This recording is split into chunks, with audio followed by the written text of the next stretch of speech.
अस्सलाम वालेकुम YouTube family. और सुनाओ कितना सेहत भी ठीक आ। अज बनाने लगे हैं असी कणक का दलिया। दलिया दलिया होया साफ के साफ सुथरा कर लिया ना। देखो ये आप पा देनिया 3 इलायचियाँ खोल के। देखो मसाला इस तरह अग पर रखी हुई सी गैस बाल के। हम ये आप घ्यो पा देना, इन्ना कि पाना बस।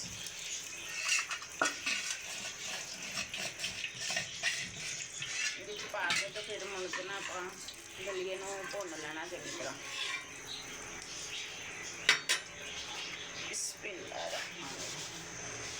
ये 2 गिलास ही सी दलिए दे।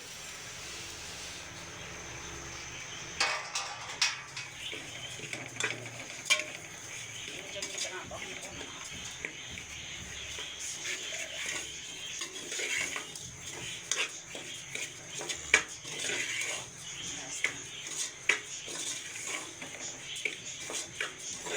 चंगी तरीके ना आप भुन के पानी वाला बनाना आप। एंड से ना आप थोड़ा जहा दुध पाना 1 कप।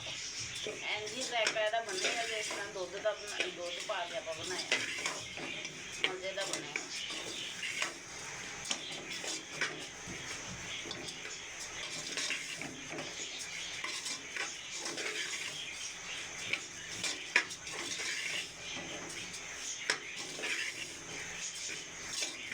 दो दिन वीडियो नहीं शूट हुई। उस दिन मेरी तबीयत बहुत खराब थी।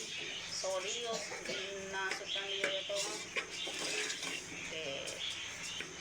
अज जाने के बनाई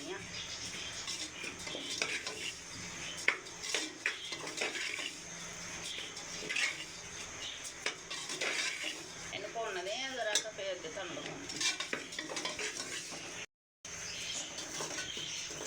देखो जी मसाला इन भुन लिया आप। प्यारियां दी खुशबू आप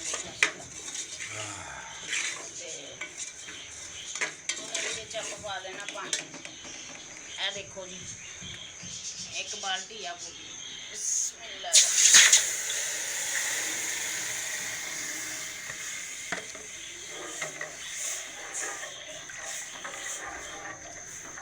जो 1 वाला आ गया ना फिर आप हल्की अग कर देनी है। तो यह ना 15-20 मिनटों के पकना वा। अगर कुकर च पकाओ तो फिर जल्दी पक जाता, लेकिन मैं पतीले च पकाना तो इनू इस तरह 20-15 मिनटों बाद खाना।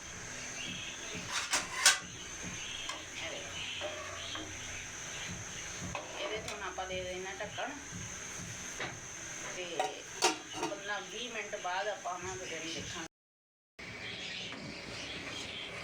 देखो जी माशाल्लाह 15-20 मिनट हो गए इन पकदे हल्की अग तो रखा से। देखो दलिया अपना पक गया। मैं हूँ ये चीनी पानी है। देखो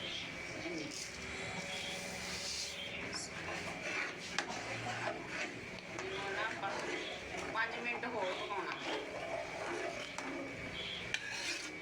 वो इस तो नहीं चीनी पाई सी।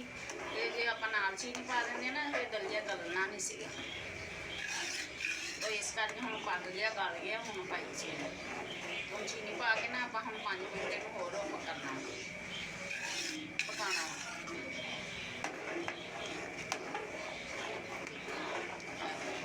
होर गई नाल ही हम चीनी।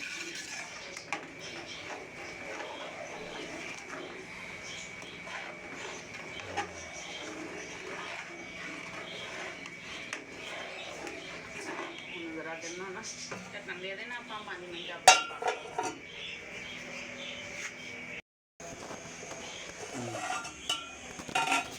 देखो जी हम 1 कप मलाई समेत ही 1 कप दुध का आप पाना।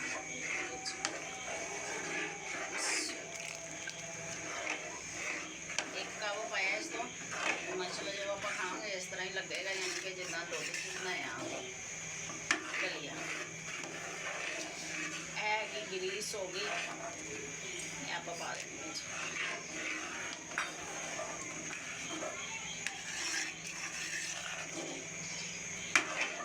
ना आप थोड़ा जहा गाढ़ा हो जाए 5 मिनट आप होर बनाना पकाना फिर आप ना तुम दिखावे।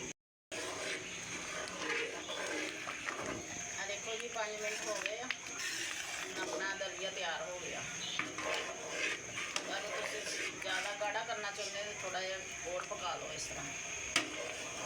ਤੇ ਅਸੀਂ ਇੰਨਾ ਕੀ ਰੱਖਣਾ ਪਤਲਾ। ਇਹ ਤਿਆਰ ਹੋ ਗਿਆ ਅੱਛਾ। ਤੇ ਮੇਰੀ YouTube ਫੈਮਿਲੀ YouTube ਦਾ ਨਾਮ ਹੈ ਕਿਚਨ ਹਾਂਡੀ। ਲਾਈਕ ਵੀ ਕਰਿਆ ਕਰੋ, ਸਬਸਕ੍ਰਾਈਬ ਵੀ ਕਰਿਆ ਕਰੋ, ਅੱਗੇ ਸ਼ੇਅਰ ਵੀ ਕਰ ਦਿਆ ਕਰੋ। ਜਿਹੜੇ ਲਾਈਕ ਕਰਦੇ ਸ਼ੇਅਰ ਕਰਦੇ ਉਹਨਾਂ ਦਾ ਬਹੁਤ ਬਹੁਤ ਸ਼ੁਕਰੀਆ। ਓਕੇ ਜੀ, ਅੱਲਾ ਹਾਫਿਜ਼ ਤੇ ਦੁਆਵਾਂ 'ਚ ਯਾਦ ਰੱਖੋ।